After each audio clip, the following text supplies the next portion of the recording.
Um, Ladies and gentlemen of the press, thank you for coming. Good evening. We have an important announcement to make.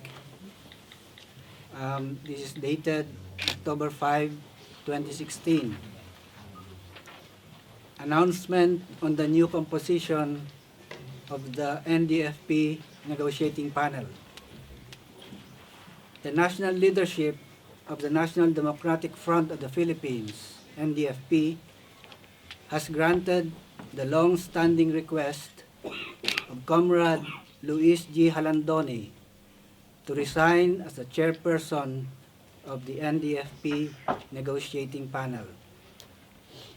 The national leadership of the NDFP is grateful for the valuable service that Comrade Halandoni has given to the peace negotiations. He continues to be involved in the GRP-NDFP peace negotiations as a senior advisor. In his place, the national leadership of the NDFP has appointed Fidel V. Agkawili as the new chairperson of the NDFP negotiating panel. Comrade Agkawili has been serving as the vice chairperson of the NDFP negotiating panel in the past years. In order to further strengthen the NDFP negotiating panel, NDFP peace consultant Benito Chamson is named by the national leadership as member of the NDFP negotiating panel. That is it. If you have questions, you can address them to the senior political advisor Joe Masison, Comrade Halandoni, Comrade Agkawili, and Comrade Chamson. For Sir Louie po, Carlos Mandupi po from the Philippine Daily Inquirer. Bakit po kayo magre-resign? Well, I've been asking to resign since I became 70 years old, 11 years ago. Now I'm 81. I think it is time for younger ones to take over the function of chairperson of the NDFP negotiating panel. I'm glad that I can still help as senior advisor, just like Comrade Antonio Zumel was the senior advisor of the NDFP negotiating panel. I'm grateful for the period in which I could serve the NDFP and negotiating panel in the peace negotiations.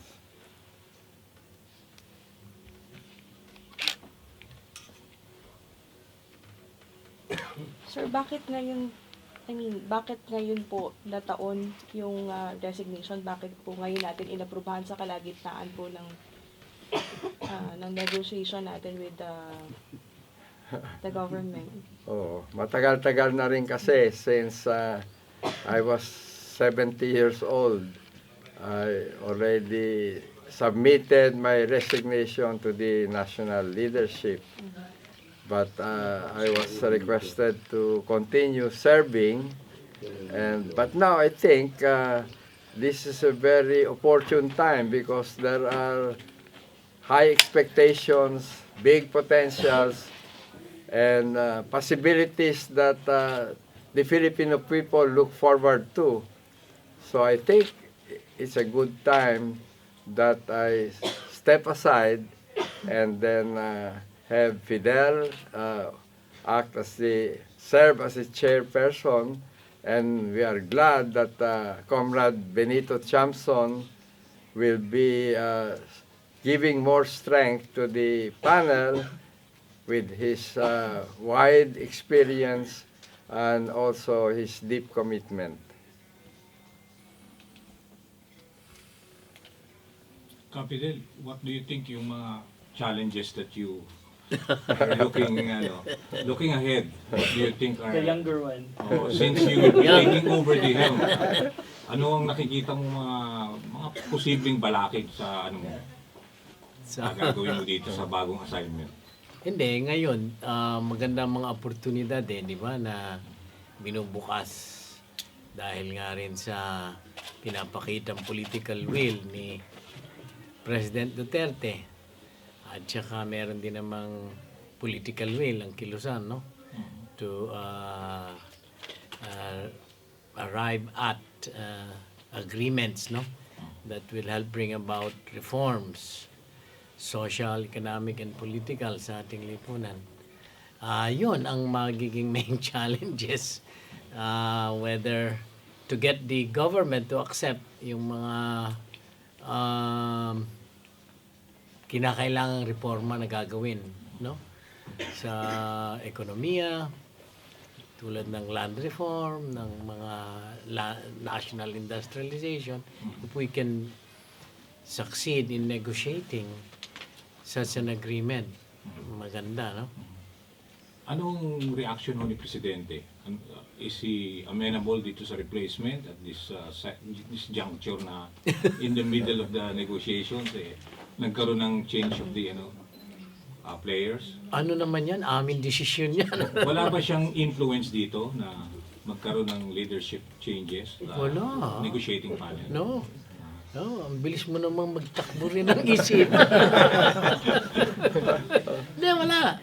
Internal lang ito. At saka, out of consideration talaga sa long-standing request na ni Louie to Pero really, it has nothing to do with health reasons or whatever. Just gusto niya lang younger people take over. Well, so far, my health is still relatively okay, although I have to take some medicines for diabetes and yung mga tablets. Pero I still can help as a senior advisor.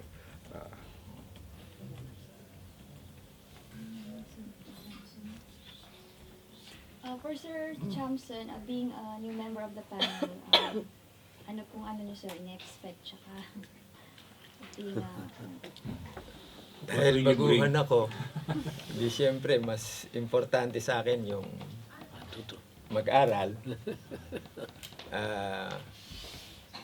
Marami namang mga veterano sa peace negotiation sa panel na makapagtuturo sa akin. Natutuwa ako na tuwirang makalahok doon sa gawain ng negotiating panel ng NDFP.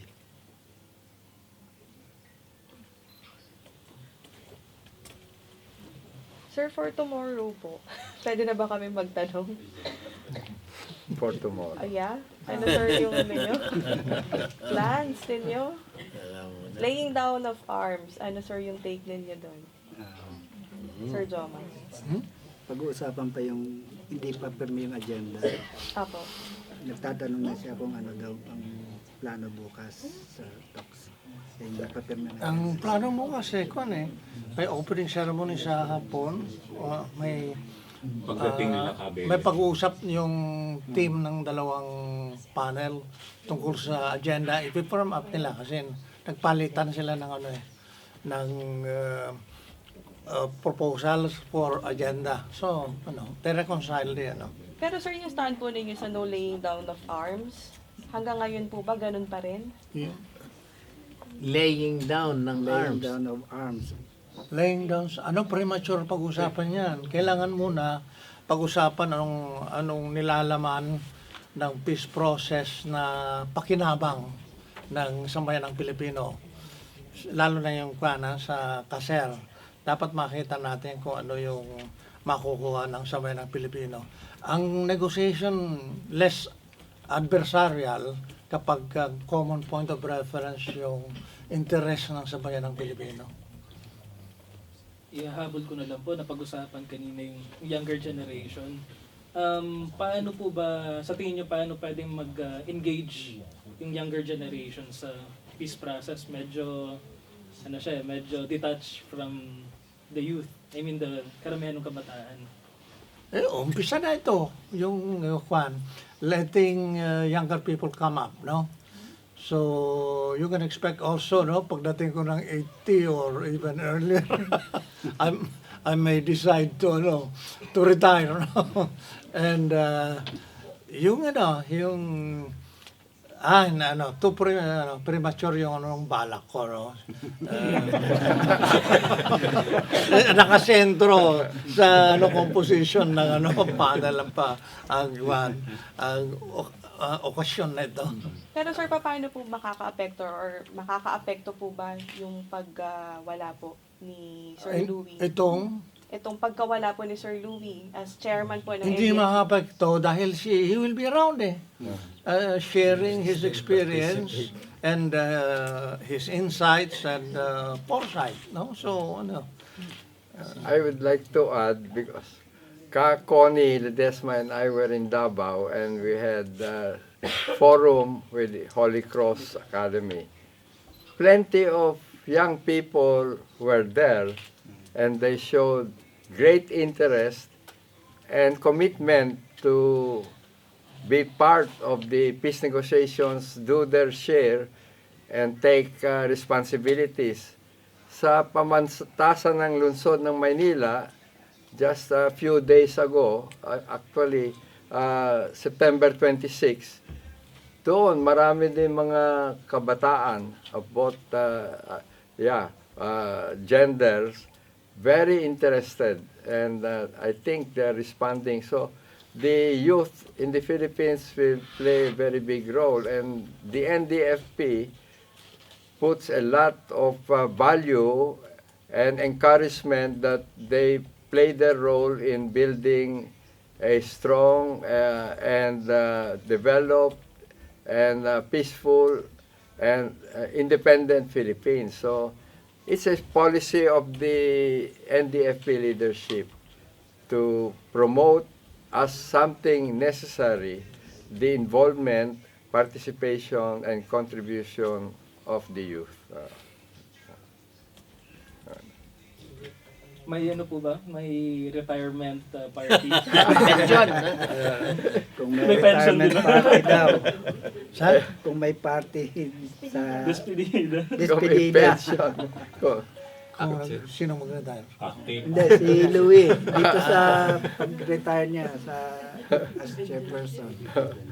Yung pension, pinag-usapan dahil maganda na yung experience to be with the peace talks and be connected and sort of be very close to the young people, the women, the men, the workers, the peasants, the indigenous people. Kakone and I visited Haran and met with the Lumad by Bibiaon and the others there. They're very inspiring. We have heard of Michelle Campos speaking very effectively and courageously. So this encouragement to all of us that the future with the young people involved will be bright.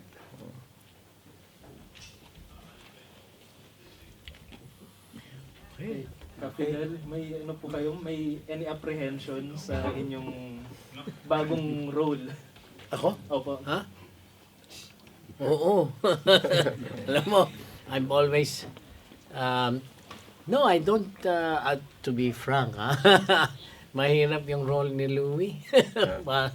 Hindi ko mahirapan akong i-take over. But I'll do my best to take over. Pagkatapos kailangan din makita na collective naman yung pagte-take nito ng trabaho of great importance. Look at all the consultants we have now and the support of the people in, well, the workers, the peasants, yung Luma, the indigenous people, women, ang dami naman. So, we take this all together para we have our task, but our task is being undertaken together with all the people who fight for social justice, independence, sovereignty, and a just and lasting peace. No? Okay. Maraming salamat. Maraming salamat. Sige. Maraming salamat din po. Kawawa naman si Kudaw. Si Kodaw. Yes. Ay, Ay, takay. Dahil nagtatapo pa rin ako. Joke lang. Sabihan niyo si Kudaw. Disadvantage of not